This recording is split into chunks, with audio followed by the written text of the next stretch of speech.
Assalamualaikum warahmatullahi wabarakatuh. Alhamdulillah, pada kesempatan pagi hari ini kita masih diberikan kesehatan jasmani dan rohani sehingga kita dapat melaksanakan pembelajaran.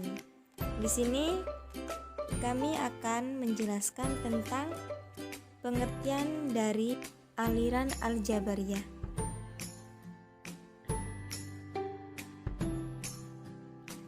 Pengertian dari Al-Jabariyah. Nama Jabariyah berasal dari kata Jabaro yang mengandung arti memaksa.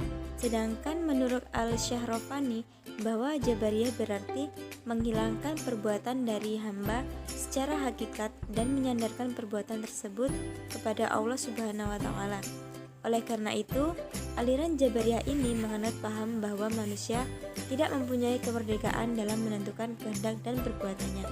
Manusia dalam paham ini betul melakukan perbuatan, tetapi perbuatannya itu dalam keadaan secara terpaksa.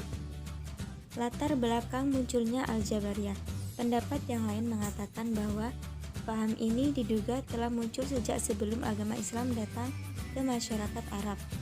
Kehidupan bangsa Arab yang diliputi oleh gurun pasir Sahara telah memberikan pengaruh besar dalam cara hidup mereka.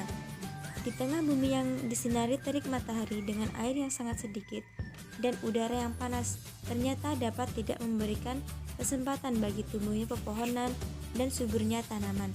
Tapi yang tumbuh hanya rumput yang kering dan beberapa pohon kuat untuk menghadapi panasnya musim serta keringnya udara. Harun Nasution menjelaskan bahwa dalam situasi demikian masyarakat Arab tidak melihat jalan untuk mengubah keadaan di sekeliling mereka sesuai dengan kehidupan yang diinginkan. Mereka merasa lemah dalam menghadapi kesukaran hidup. Artinya, mereka banyak tergantung dengan alam sehingga menyebabkan mereka kepada paham fatalisme. Di sini terdapat beberapa nama-nama tokoh Al-Jabariyah. Yang pertama yaitu Jahm bin Safwan. Nama lengkapnya adalah Abu Mahruz Jahm bin Safwan. Ia berasal dari Khorasan, bertempat tinggal di Kufah. Ia seorang dai yang fasih dan lincah. Ia menjabat sebagai sekretaris Haris bin Surais, seorang mawali yang menentang pemerintah Bani Umayyah di Khorasan. Yang kedua, Ja'ad bin Dirham. Al-Ja'ad adalah seorang maulana Bani Hakim tinggal di Damaskus. Ia dibesarkan di dalam lingkungan orang Kristen yang senang membicarakan teologi. Semula ia dipercaya untuk mengajar di lingkungan pemerintah Bani Umayyah. Tetapi setelah tampak pikiran-pikirannya yang kontroversial, Bani Umayyah menolaknya.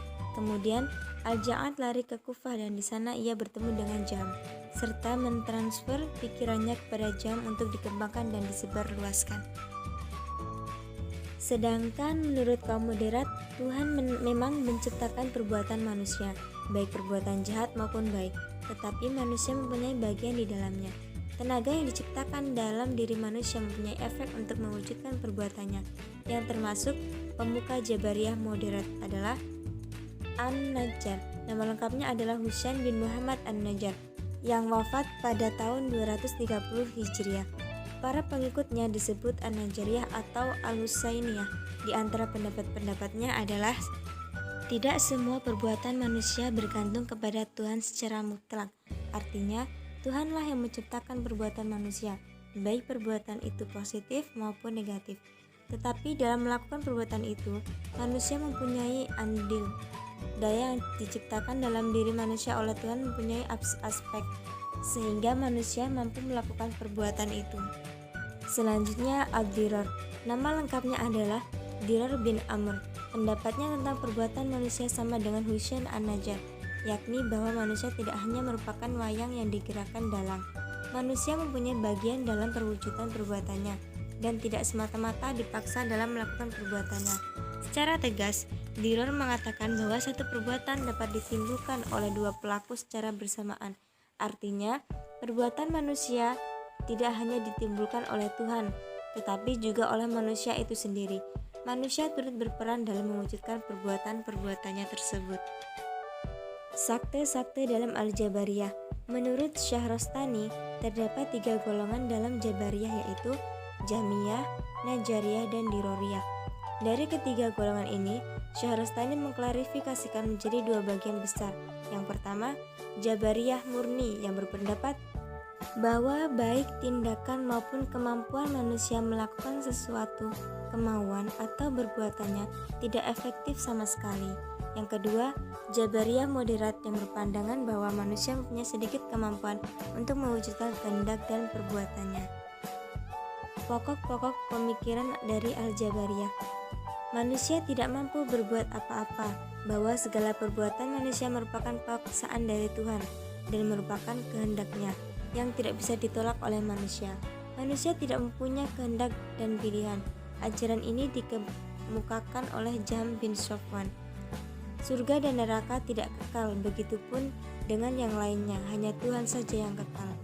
Selanjutnya, iman adalah ma'rifat dalam hati dengan hanya membenarkan dalam hati. Artinya bahwa manusia tetap dikatakan beriman meskipun ia meninggalkan fardu dan melakukan dosa besar, tetapi dikatakan beriman walaupun tanpa amal. Kalam Tuhan adalah makhluk Allah Subhanahu wa Ta'ala, Maha Suci dari segala sifat keserupaan dengan makhluknya. Maka Allah Subhanahu wa Ta'ala tidak dapat dilihat meskipun di akhirat kelak.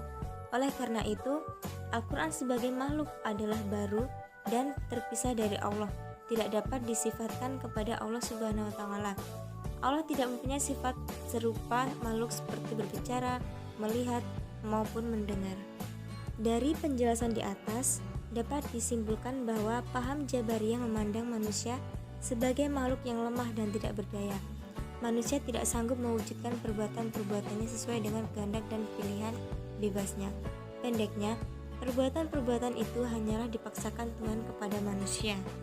Paham Jabariyah terpecah ke dalam dua kelompok ekstrim dan moderat. Ja'ad ibnu Dirham dan Jahim ibnu Safwan mewakili kelompok ekstrim, sedangkan Husain an-Najjar dan Diror ibnu Amr mewakili kelompok moderat. Mungkin hanya itu yang dapat kami sampaikan, kurang lebihnya kami mohon maaf. Akhirul kalam, wallahul muwaffiq ila aqwamit thoriq. Wassalamualaikum warahmatullahi wabarakatuh.